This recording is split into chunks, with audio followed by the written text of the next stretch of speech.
ګرانو لیدونکو السلام علیکم. د ښځمنو لپاره ډېر مهم معلومات.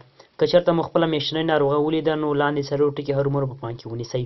خو له هغه مخکې چې دغه مطلب در سره شریک کړو زموږ چینل سبسکرایب کړئ او خوا کې ورسره د بیل نښان ووهئ تر څو د راتلونکې هرې ویډیو باره کې تاسو ته معلومات درکړل شي. اول، ډېرې یخې اوبه ونه څښئ.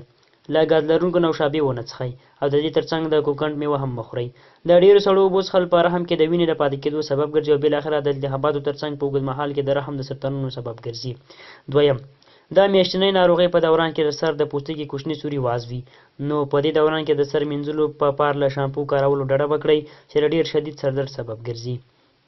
دریم، د میاشتنۍ ناروغۍ په دوران کې د بادرنګ له خوړلو ډډه وکړئ ځکه په بادرنګ کې موجود کیمیاوي توکي د ناروغۍ د بهېدو مخه نیسي او بالاخره د رحم او تخمي التهاب ممکن منځته راولي.